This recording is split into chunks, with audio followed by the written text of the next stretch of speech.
কুমিল্লার এক এমপি বলতেছে, যুবকরা আমি জুলাইকে বিশ্বাস করি। আমরা কেমন বিশ্বাস করি? লা ইলাহা ইল্লাল্লাহু মুহাম্মাদুর রাসূলুল্লাহ সাল্লাল্লাহু আলাইহি ওয়াসাল্লাম, এই কালেমা যেরকম বিশ্বাস করি ওই রকম বিশ্বাস করি। বলেন, এই কথা বলার পর ওই এমপির ঈমান আছে? কুফর হয়েছে কিনা? আপনাদের কুমিল্লার এক এমপি, আমি মনে করি তার মাথায় ভাইরাস ঢুকছে। কুমিল্লাতে সে জুলাই সম্মেলনে গেছে। 5ই আগস্ট জুলাই অভ্যুত্থান দিবস পালন করছেন না আপনারা? হ্যাঁ, মানে যারা করার করছে তো। এই অভ্যুত্থানে দিবস পালন করতে যে আবার রক্তারক্তিও হয়েছে, কাটাকাটি মারামারিও হয়েছে, পিটাপিটি কাটাকাটি মারামারি কিছু বাদ যায় নাই। আচরণ থেকে বোঝা যায় যে জুলাই অভ্যুত্থান যেরকম সফলতার মানদণ্ডে উত্তীর্ণ, সাথে ব্যর্থতার বোঝাও আছে। নতুবা কাটাকাটি মারামারি বন্ধ করতেই তো অভ্যুত্থান, আবার কাটাকাটি মারামারি কেন? এটা হচ্ছে কর্তৃত্বের লড়াই, রাজনীতির লড়াই। তো সে অনুষ্ঠানে যে ওই এমপি বলতেছে, যুবকরা আমি জুলাইকে বিশ্বাস করি। আমরা কেমন বিশ্বাস করি? লা ইলাহা ইল্লাল্লাহু মুহাম্মাদুর রাসূলুল্লাহ সাল্লাল্লাহু আলাইহি ওয়াসাল্লাম, এই কালেমা যেরকম বিশ্বাস করি ওই রকম বিশ্বাস করি। বলেন, এই কথা বলার পর ওই এমপির ঈমান আছে? কুফর হয়েছে কিনা? বেকুফ পার্লামেন্ট মেম্বার বুঝলো না কালেমার মর্যাদা, বুঝলো না কালেমার মূল্য।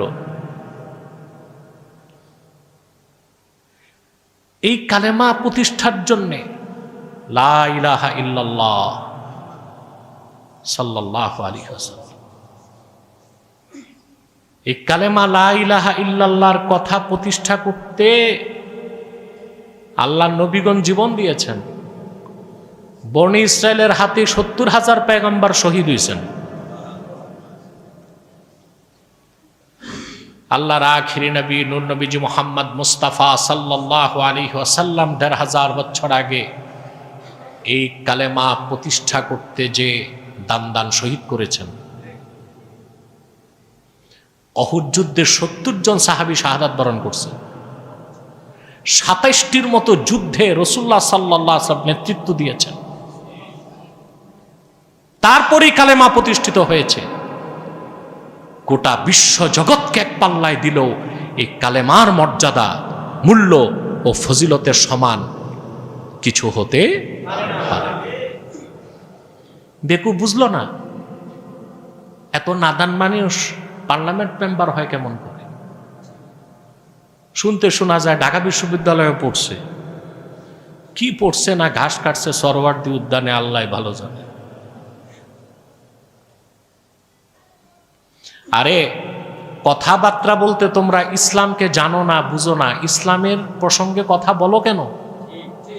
যতটুক বুঝো ততটুক বলো।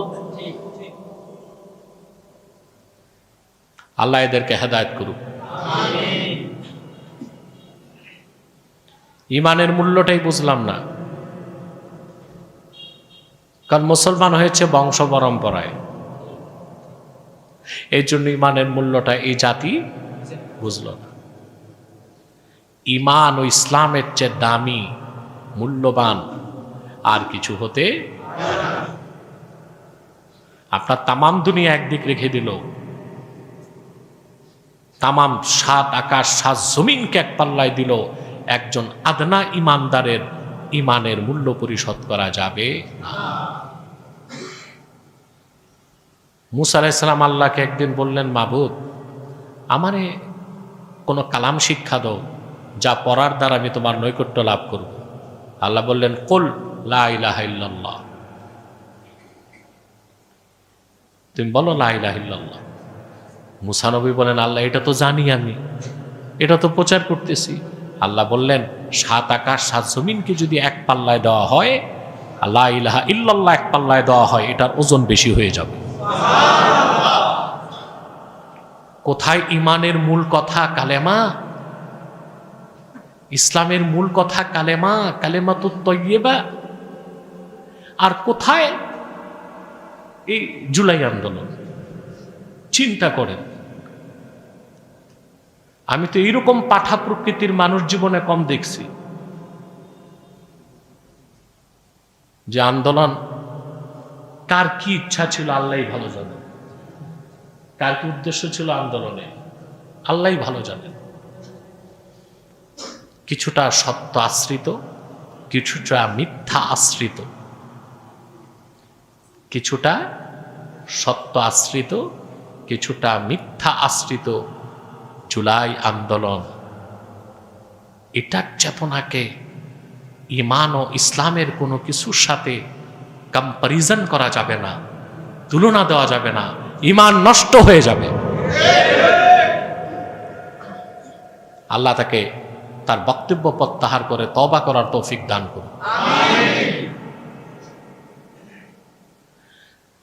ইমান গ্রহণ করে যত্নের সাথে ইমানের উপর টিকে থাকাটাই তো বড় বুজুর্গি, এটাই তো ইস্তেকামাত।